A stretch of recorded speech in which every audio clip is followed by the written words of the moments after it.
Täällähän on väkeä kuin supermarketissa. Sähän voisit kans mennä Eduskunta. Mitä sä tarkoitat? Murhamiehet hakee maitonsa Eduskunta. Sovitaan, että mä en kuulu. Asiahan on sitten selvä. Halvemmaksi tulisi heittää 5 tonnia. pois. Oho, hups, kato kun lipsahti. Seppo hei. Mä en mitenkään voi olla sun isäs. Onnilla on isä. Mulla ei. Ehkäpä oma isä. Ei. Ole hyvä. Asiahan on sitten sille selvä. Saanko huomauttaa? Tuletko sinä minulle vaimoksi? Murhaa. Tappo melkein. Seppo. Ei taida olla enää mun päänsärkyni. No, mitenkäs se murhamies nyt ihan siellä vapaana tallustelee? Musta mies. No kenestä äsken oli puhe? Akista. Yrittää se pitäisi. Sepon luona. Ismo Laitila ei ole ennenkään häädetty murhaa ja juhlimaa.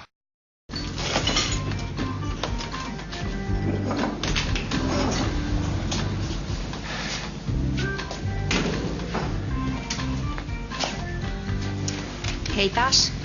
Paska. Hei, mä ihan oikeesti haluaisin jutella sun kanssa sun kokemuksista. Ja nimettömänä, jos sä haluat. Mitä jos mä en halua? Mietis nyt tarkkaan. Kato, sä saisit mahdollisuuden kertoa oman versiosi. No entäs huomenna? Sepon luona. Mitä? Häh? En enää halua satuttaa ketään.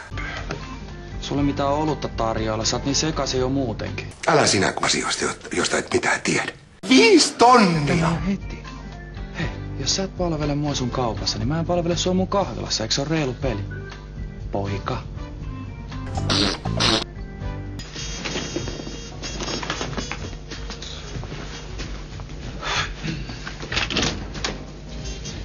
Iltoja. Me ei muuta kuin peremmällä. Me ollaan tässä vähän keskusteltu ja tultu siihen tulokseen, että olisi paras, että sä muuttaisit täältä pois. Ai ketkä te ootte keskustellut? Hei, kaikki tästä huolissaan. Eikä mä nyt muuta mihinkään omasta kodistani.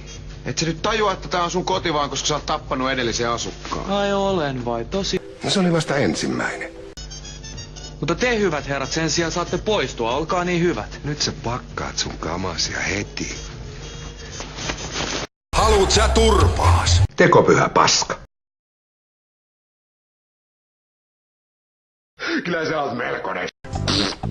Juntti. Mun ei tarvitse kuunnella tollasta. Ai.